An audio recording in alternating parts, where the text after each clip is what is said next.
थोड्या सांगता येत नाही. माझ्या तरी कशा 5 वाजेपर्यंत सांगून होतील होतील का? राजा माझ्या 5 वाजेपर्यंत होतील का? मेंढावली पाहिजे होतील का? माणिकराव सातू होतील का? सांगा ना, 5 वाजेपर्यंत माझ्या थोड्या सांगून होतील का? कशा सांगणार? आमच्या मीनाताई काकी सातू आहेत, त्या पण एक महिलांचं प्रतिनिधित्व. मी जर कृष्णाच्या सोड्या सांगायचो, काय नाही, सगळ्या गोपाळाला एकत्र करतो, धरायला गेलो ना, धरू जाता पळून जातो यादवांचा राणा, धरू जाता पळून जातो यादवांचा राणा.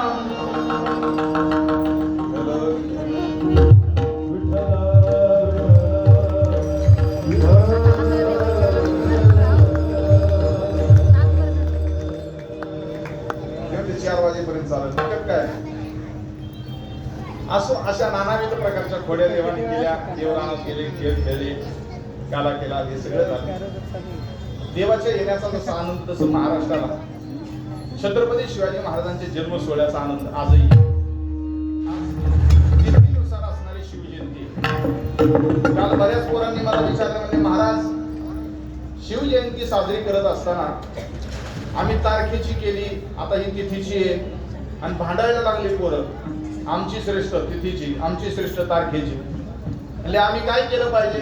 पोरांना म्हणलो, अरे तिथीच्या आणि तारखेच्या वादात पडू नका, रोज शिवजयंती साजरी करा. रोज शिवाजी महाराज डोक्यात घेऊन नाचण्याची गोष्ट आहे, आणि त्याच्याच बरोबर डोक्यात घेण्याची सुद्धा गोष्ट आहे. सकाळी येताना आम्ही पाहिलं, पोरं ज्योत आणायला गेली होती. शिवाजी महाराजांना चौकात ठेवले, पोरं चौकीत येतात अजून पोलिसांच्या बरोबर. विचारा साहेबांना, शिवाजी महाराज जसं डोक्यावर घेतो ना, तसं डोक्यात सुद्धा घेतलं पाहिजे. एक विचाराची गोष्ट आहे छत्रपती शिवाजी महाराज. शिवाजी, शी म्हणजे शिका, वा म्हणजे वागा, आणि जी म्हणजे जिंका. शिकाल तसंच वागा, जीवनामध्ये जिंकल्याशिवाय राहणार नाही. हा त्या नावाचा अर्थ आहे, शिवाजी नावाचा अर्थ. आणि शिवाजीचं उलट जर केलं, जीवाशी, आयुष्यभर स्वतःच्या जीवाशी खेळले आणि या महाराष्ट्राला हिंदवी स्वराज्य प्राप्त करून ज्यांनी दिलं ते छत्रपती शिवाजी महाराज. त्यांच्या नावाचाच अर्थ दडलेला आहे. लाल मातीच्या कणा कणातून सुगंध तरवळला,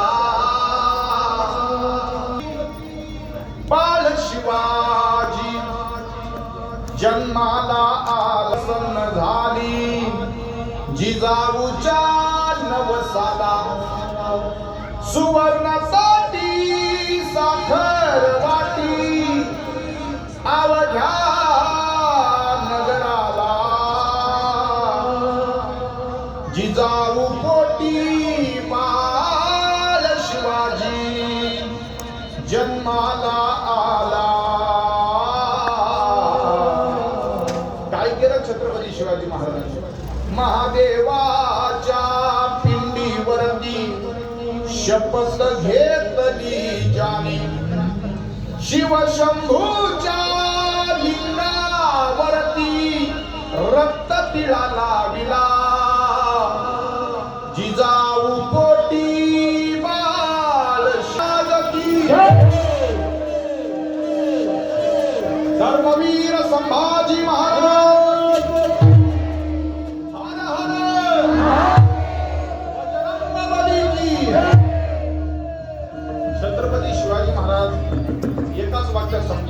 दहशत जगात कुणालाही निर्माण नाही करता आली.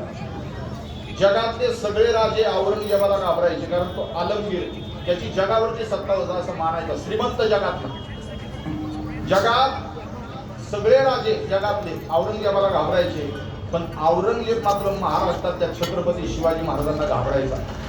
आपल्या महाराष्ट्राची अशी दहशत होती, देश धर्म पर मिटने वाला शेर शिवा का छावा था, महापराक्रमी परम प्रतापी एक ही शंभू राजा था, जिभा कटी खून बहाया, धर्म पर मिटने वाला शेर शिवा का छावा था, महापराक्रमी परम प्रतापी एक ही शंभू, रहने में कभी किसी से डरा नहीं, ईश धर्म पर मिटने वाला एक ही शंभू राजा था, कोटि कोटि कंठों में तेरा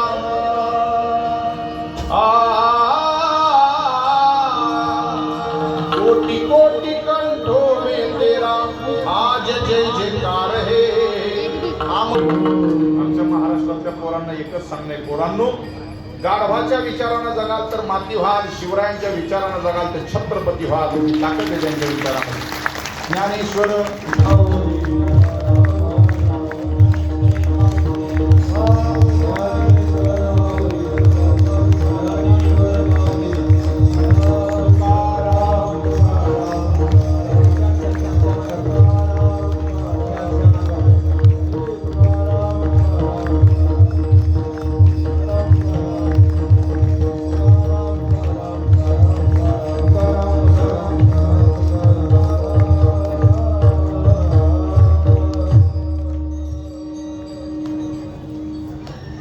सर्व उपस्थित कुणाचाही नामोल्लेख माझ्याकडनं राहिला नको म्हणून सगळ्यांचा एकदा पुनश्च एकदा नामोल्लेख करतो. आणि खूप सुंदर मंदिर या ठिकाणी उभं राहिले. जेवढे काही दाते, भगवान परमात्म्याचा प्रसाद, भगवान परमात्म्याची कृपा सगळ्यांवरती होईल. सगळ्यांनी नामचिंतनाची सेवा करावी. 38व्या वर्षातली आज सांगता करत असताना आदरणीय हरिभक्तीपरायण आमचे कैलास बाबा सातव असतील, सातत्यानं फोनच्या माध्यमातून संपर्क करून ही सेवेसाठी बोलवत असतात ही सगळी मंडळी. सगळ्यांच्या नामाचा उल्लेख करून सेवेला पूर्णविराम. जय विठ्ठल, जय जय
गती आहे या धर्माची निर्मिती माझ दे. आणि तुझी काही मागो देवा.